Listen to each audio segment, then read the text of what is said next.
Nanti Satu terakhir aja ya. Satu terakhir. Kalau udah puas, Kalau keinginan Kalau dari dokternya kalian mau mungkin. tahu tadi nanya-nanya fase down aku, Dokter Janet sangat mengetahui. Silakan nanti wawancara beliau. Ya. dokter terkait ini kita mengacungkan jari tengah tadi, respon dokter seperti apa? Saya nggak lihat kebetulan. Nggak. Alhamdulillah mata saya nggak lihat. nggak, kalau ngacungin jari tengah nggak ada masalah. Kamu punya jempol juga kan ya? Iya. Emang Nggak apa-apa. karakternya kayak gitu ya. Dok, mungkin ke depan bakal hadir di persidangan lagi atau seperti apa? Undangan cukup satu kali kan, Bang? Untuk kasih korban satu kali. Jadi jangan giring opini saya takut nggak datang, kok nggak datang ke persidangan karena saya bukan terdakwa, saya tidak didakwa, ya. Saya ini saksi, ya saya hanya menunggu panggilan seperti itu. Berarti harapannya apa dok? Dok, untuk hari ini nih. Harapannya adalah semoga proses hukum berjalan dengan lancar, tidak ada intervensi dari manapun, dan saya berharap pihak manapun tidak ada lagi yang takut apabila dijelek-jelekan di media sosial. Apabila diperas, silahkan laporkan kepada pihak yang berwajib. Aku satu nambahin ya. Pesan hari ini adalah jangan masyarakat Indonesia gampang tergiring opini ya. Jangan gampang tergiring opini karena salah satu orang yang tidak punya kapasitas ataupun tidak punya lisensi untuk mereview satu produk ya. Yang berhak menentukan produk ini aman atau tidak itu bukan orang, tapi adalah Badan POM. Kalaupun ada orang, yaitu ya dia yang mempunyai lisensi dan kapasitas untuk mereview dari BPOM. Selesai. Dok, Selain itu, ada pesan, jangan dipercaya. ada pesan buat Doktif dan Iya, Dokter. Ya, Doktif cepat sehat ya, cepat tobat. Tolong kita sesama sejawat mulutnya dijaga. Masih sejawat? Ya, Masih dokter kan, tapi Masih dok. ya tolonglah dijaga kita ya. Malu lah kita sebagai dokter ini harusnya baik-baik saja.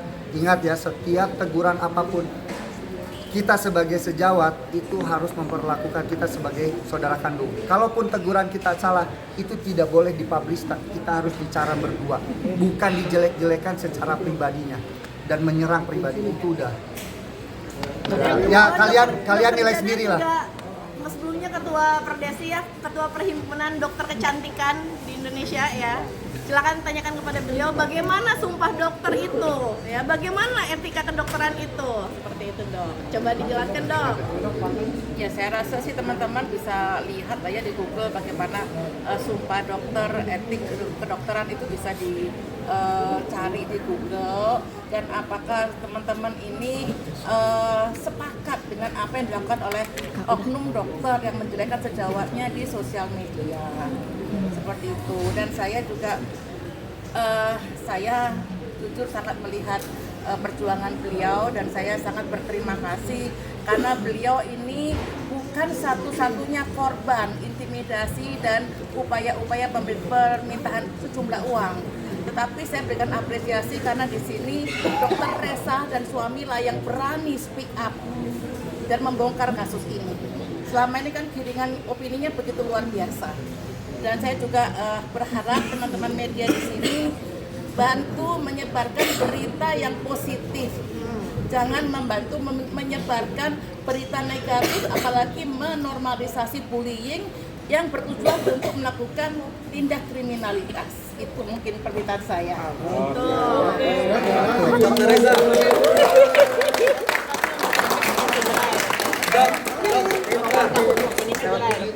Maunya gimana? dari dokter. Mau segera. Dari Tanya Pak dokternya Biri. gimana? Dari dokternya gimana? Tanya Pak Biri lah. Nah, udah selesai ya. Udah ya.